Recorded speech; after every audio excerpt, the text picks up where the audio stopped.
की बात आएगी तब होगी। तो क्या उम्मीद करती हैं स्पीकर से और किस तरह देखती हैं इस पूरे मामले को? स्पीकर से हमें कोई उम्मीद नहीं है क्योंकि सुप्रीम कोर्ट ने आपने देखा होगा कितनी नाराजी उन्होंने दिखाई है स्पीकर के बिहेवियर पे। तो हमसे स्पीकर से ज्यादा हमसे उम्मीद नहीं, हमारी सुप्रीम कोर्ट से बहुत ज्यादा उम्मीद है। और इस देश में संविधान से देश चलता है, तो अगर संविधान से अगर स्पीकर साहब देखे तो हमें तो न्याय जरूर मिलेगा। मैम, कल हमने देखा कि मराठा आंदोलन को लेकर जो कुछ भी पिछले कुछ दिनों में हुआ वो कल शाम को अचानक ही उसने पूरा माहौल बदला और सरकार को 2 महीने का समय दिया जरंगे पाटिल ने। कुछ शिष्टमंडल मिलने के बाद स्थितियां बदली। आप इस पूरे मामले को किस तरीके देखते हैं? मराठा आरक्षण की जो मांग है उसके लिए जो आंदोलन हुआ, जो हिंसा हुई, तो इस पूरे राजनीतिक देखिए, हिंसा के लिए महाराष्ट्र की सरकार जिम्मेदार है, गृह मंत्रालय जिम्मेदार है। सबको पता था 40 दिन का मैजिक नंबर तो सरकार का ही था। तो गृह मंत्री क्या कर रहे थे? ये पूरी गृह मंत्रालय का और गृह मंत्री का फेलियर है जिस तरह से चीजें हुई है इस राज्य में। और मैं सारे समाज के लोगों के तहे दिल से आभारी हूँ कि उन्होंने कल जो निर्णय लिया है और उन्होंने 2 महीने का विश्वास के नाते इस सरकार को एक्चुअली मदद की है। क्योंकि हम सोच रहे हैं कि सब जो भी हो सबका अच्छा हो और सबका भला हो। और ये आप देख रहे हैं, ये भ्रष्ट जुमला पार्टी जो है और ये ट्रिपल इंजन की खोखे सरकार महाराष्ट्र में सारों को जुमलेबाजी और फंसाने का पाप करती है। आप देखिए, उदाहरण के तौर पे मराठा समाज हो, धनगर समाज हो, लिंगायत समाज हो या मुस्लिम समाज हो, सारों को आरक्षण दिए। कहा किसको आरक्षण दिया उन्होंने? गली से दिल्ली तक उनकी सरकार है, 9 साल से उनकी सरकार है। किसको आरक्षण दिया, किसको न्याय दिया? महंगाई का देखिए, बेरोजगारी का देखिए, महिला सुरक्षितता देखिए, प्याज हो, किसान का इशू देखो। कौन खुश है इस देश में, इस राज्य में? प्रकाश सोलंकी आपकी पार्टी के विधायक रहे हैं, आज भी कहीं न कहीं गृह मंत्रालय की विफलता थी। जैसे उनके घर पे हमला हुआ और आगजनी हुई तो कहीं न कहीं सरकार को, पुलिस को भी दोषी ठहरा रहे थे वो अपने इस नुकसान के लिए। मेरे ख्याल से ये तो मैं 1 महीने से कह रही हूँ कि महाराष्ट्र के गृह मंत्री ने उन्होंने इस्तीफा देना चाहिए क्योंकि उनके जिम्मे से हो नहीं पा रहा है।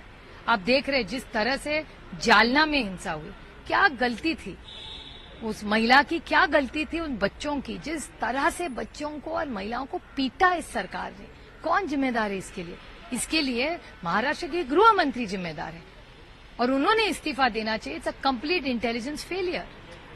3 पार्टियों की सरकार है, तो क्या तीनों पार्टियों में एकजुटता नहीं है? शिवसेना कुछ और सोच रही है, एनसीपी अजीत दादा का जो गुट है कुछ और सोच रहा है और बीजेपी कुछ और सोच रही है। वो उनका अंतर्गत मामला है। हमारे लिए वो ट्रिपल इंजन की खोखे सरकार है और गलती गृह मंत्रालय की है। मैम, दिल्ली में जिस तरीके से हम देख रहे हैं कि ईडी की कार्रवाई, सीबीआई की कार्रवाई, जो कल बुलाया गया था वो हाजिर नहीं हुए। उन्हें स्पष्टीकरण मांगा है कि उन्हें आरोपी की हैसियत से बुलाया जा रहा है या गवाह की हैसियत से। इस पूरे मामले को कैसे देखते हैं? पहले उनके 2 मंत्री जेल में हैं। देखिए, ये आइस की सरकार है, जो सुनता नहीं है, खिलाफ बोलता है, उसको आइस किया जाता है। आइस मतलब इनकम टैक्स, सीबीआई और ईडी।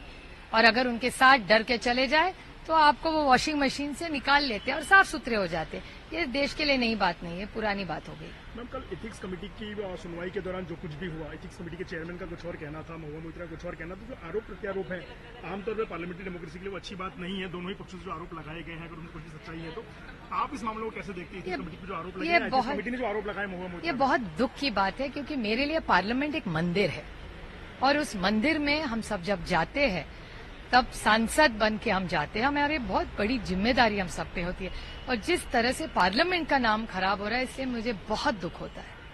मैम, बीजेपी का कहना यह है कि एक पिछड़े वर्ग से आने वाले एथिक्स कमेटी के चेयरमैन है, इसलिए उन पर इस तरीके के आरोप लगाए जा रहे हैं और उनको कमजोर करने की कोशिश की जा रही है। मेरे ख्याल से हमारे कस्टोडियन स्पीकर साहब है, ओम बिरला जी, इस देश के पार्लियामेंट के लोकसभा के स्पीकर है, उन्होंने इंटरवीन करना चाहिए और जो सही है उसके साथ सत्य के साथ।